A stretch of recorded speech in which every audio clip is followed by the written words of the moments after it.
नमस्ते बच्चों। जैसा कि मैंने कक्षा 12 में हरिवंश राय बच्चन की जो पहली कविता है आत्मपरिचय पढ़ाई थी, अब उन्हीं की इसी पाठ के अंदर एक गीत नाम से दिन जल्दी जल्दी ढलता है कविता दी गई है, वो हम पढ़ते हैं।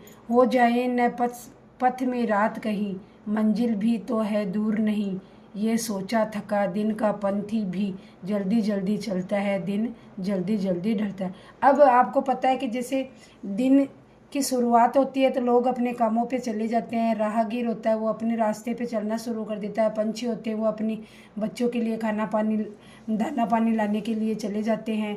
ये सारी दिनचर्या आपको पता है आपके साथ में भी घटित होती है, सब मनुष्यों के साथ में घटित होती है।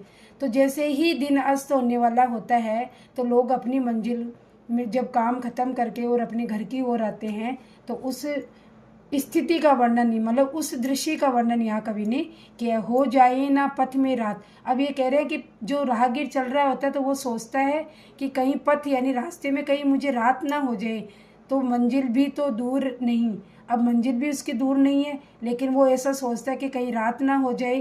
तो ये सोच करके थका हुआ पंथी यानी दिन भर थका हुआ जो पंथी है, राहगीर है, वो क्या करता है, जल्दी जल्दी चलना शुरू करता है और ये सोचता है कि दिन जल्दी जल्दी ढलता है, यानी कि दिन कहीं अस्त ना हो जाए और कहीं मुझे रात ना हो जाए। तो वो अपने पैरों को जल्दी जल्दी चलाता है और अपने घर की ओर रवाना होता है और रास्ते में ये बात सोचता हुआ चलता है। उसे अपने परिवार से मिलने की उत्कंठा लगी रहती है।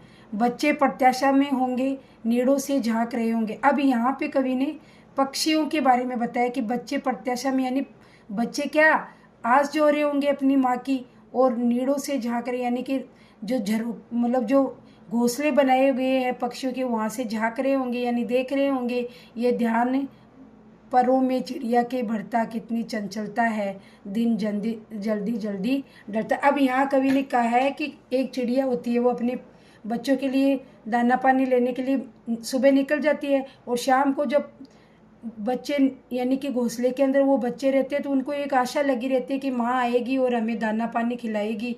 तो उसकी जो सोच है वो चिड़िया के पंखों के अंदर क्या चंचलता भर देती है, अर्थात उसे और ज़्यादा उत्साहित कर देती है और वो जल्दी जल्दी पंख चलाने लगती है और वो अपने जो निश्चित स्थिति है अर्थात जो उसका एक अंत है वहाँ पहुँचने का, घोंसले तक वो पहुँचने के लिए वो अपने पंखों के अंदर नई उत्साह भर लेती है और जल्दी जल्दी उड़ना शुरू करती है।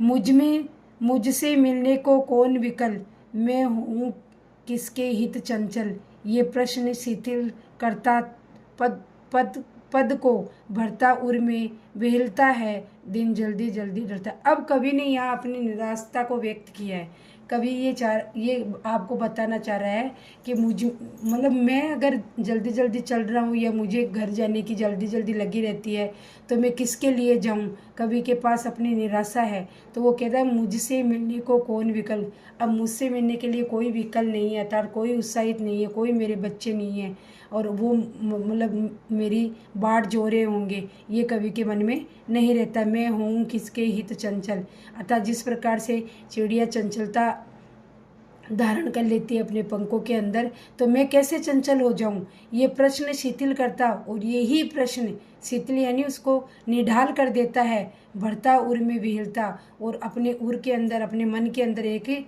निराशा को भर लेता है कवि। और कवि ये कह रहा है कि दिन जल्दी जल्दी ढल रहा है, लेकिन मेरी प्रत्याशा में, मेरी आशा में, मेरे इंतजार में कौन बैठा है जो मैं अपनी चंचलता या उत्साह को बढ़ाऊं और जल्दी जल्दी चलना शुरू करूं। ऐसे कवि ने यहाँ पे बहुत ही रोचक ढंग से वर्णन किया है। धन्यवाद।